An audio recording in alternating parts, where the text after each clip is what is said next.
आमाच्या विशेष बुलेटिनमध्ये आपलं स्वागत आहे. पाहूया विशेष बातमी. सोलापूर जिल्ह्यातील राजकारणात सध्या चांगलाच कलगीतुरा रंगताना दिसत आहे.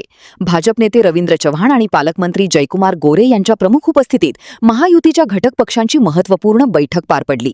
आगामी विधान परिषद निवडणुकीत भाजपचे राजेंद्र राऊत आणि राष्ट्रवादी काँग्रेस शरद पवार गटचे वसंत देशमुख यांच्यात थेट सामना होणार आहे. या निवडणुकीसाठी पालकमंत्री जयकुमार गोरे यांनी पूर्ण ताकद पणाला लावल्याचे चित्र आहे. दरम्यान शरद पवार गटाच्या 3 आमदारांनी महायुतीच्या बैठकीला हजेरी लावल्याने जिल्ह्याच्या राजकीय वर्तुळात चर्चांना उधाण आले आहे. बैठकीनंतर प्रसारमाध्यमांशी बोलताना जयकुमार गोरे यांनी खासदार धैर्यशील मोहिते पाटील यांचे नाव न घेता त्यांच्यावर अप्रत्यक्ष निशाणा साधला. त्यामुळे सोलापूरच्या राजकारणात नव्या चर्चांना सुरुवात झाली आहे. सगळ्या घटक पक्ष असतील, लोकल आघाड्या असतील आणि आमचे आमदार असतील, या सगळ्यांच्या सोबत बैठकीच्या निमित्ताने आले होते. बैठक आमची खेळीमेळीमध्ये झाली आणि जे जे मतदानाचे घटक आहेत, माढ्याचे आदरणीय साठे साहेब असतील, करमाळ्यामध्ये आमची मतं आहेत, त्यासोबत असणारे सावंत साहेब असतील, आदरणीय जयवंत पवार साहेब असतील, ज्या ज्या ठिकाणी ज्या ज्या मताची मोहोळमध्ये बघितलं असेल की भारतीय जनता पक्षाची मतं सोडून असणारे बारसकर साहेब असतील, त्यांची मतं असतील, हे सगळी लोक आज आम्ही एकत्र येऊन आज आमची बैठक झाली आणि यामध्ये आम्ही सगळ्यांनी एकमुखानं एक जीवानं ही निवडणूक लढण्याचा निर्णय घेतला आणि न भूतो न भविष्यती अशा पद्धतीचा विजय या सोलापूर जिल्ह्यामध्ये स्थानिक स्वराज्य संस्थेमध्ये आमच्या उमेदवाराचा झाला पाहिजे अशा पद्धतीचा संकल्प आम्ही केलेला आहे. आणि सोलापूर जिल्ह्यानं आजपर्यंत राजकारणात अनेक नवनवीन आदर्श निर्माण केलेले आहेत.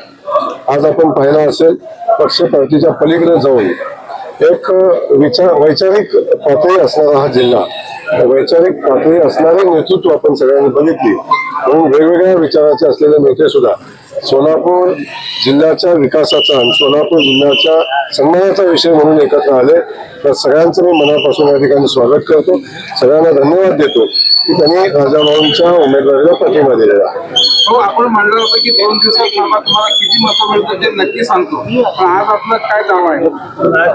आता मी मताची गणित मांडण्यापेक्षा माझ्यापेक्षा तुम्हाला जास्त अभ्यास आहे, त्यामुळे तुम्हीच मला सांगा मतं किती पडतील आणि मग आपण त्याचा विचार करू. हो, तुम्ही मोहिते पाटलांचा करेक्ट कार्यक्रम केला अशी चर्चा जी आहे जिल्ह्यामध्ये सुरू झालेली आहे. काय सांगाल, कशा पद्धतीने सुरू राहिली?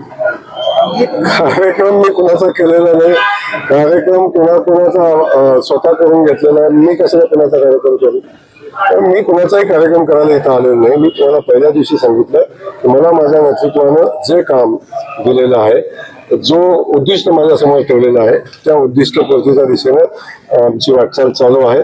त्यातला पहिला टप्पा पूर्ण झालेला आहे. आम्ही दुसऱ्या टप्प्यामध्ये आहोत आणि जो विषय नेतृत्वाने सोपवलेला आहे ती जबाबदारी पार पाडण्याचं काम आम्ही करतोय. आज नेतृत्वाने सोपवलेली जबाबदारी आहे की आमचा भारतीय जनता पक्षाचा उमेदवार, जो महायुतीचा उमेदवार म्हणून राजाभाऊ राऊत आहे, तो बहुसंख्य मताने निवडून आला पाहिजे. हा देवेंद्रजींचा आदेश, देवेंद्रजींच्या सूचना आम्ही प्रत्यक्ष अंमलबजावणीत आणण्याचा प्रयत्न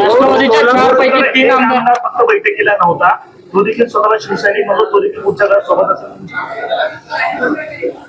एक विषय कोण सोबत आहे कोण नाही या विषयावर आजची चर्चा नाही.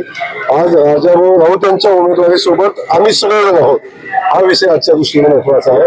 आणि आज आम्ही राजाभाऊच्या उमेदवारीसाठी आम्ही सगळे एकत्र आलो होतो आणि सगळ्यांनी मिळून राजाभाऊंना विजयी करण्याचा संकल्प केला. राष्ट्रवादीच्या 4 पैकी 3 आमदारांनी या बैठकीला हजेरी लावलेली आहे. राष्ट्रवादी भाजपच्या गळाला लावायला पालकमंत्री यशस्वी ठरले असं संदेश देतात. बिलकुल, तुम्ही गळाला कुणालाही लावलेलं नाही. या ठिकाणी राजाभाऊ राऊत यांना आमदार करण्यासाठी जे जे घटक आम्हाला मदत करतात, जे जे आमदार आम्हाला मदत करतात, त्यांची मदत घेणं उमेदवार म्हणून आणि आम्ही पक्षाचे प्रमुख म्हणून आमची जबाबदारी आहे. त्या भावनेतनं त्यांनी आम्हाला मदत करण्याचा शब्द दिलेला आहे आणि म्हणून आम्ही सगळेजण एकत्र आहोत. त्यांनी मदत करण्याचा शब्द तुम्हाला दिलाय, तुमच्याकडून त्यांना कुठला शब्द दिला? काही चर्चा या माध्यमासमोर करायच्या नसतात, काही चर्चा माध्यमासमोर करायच्या असतात. आमा चॅनलला लाईक करा, बातमीला शेअर करा, सबस्क्राईब फॉलो करायला विसरू नका.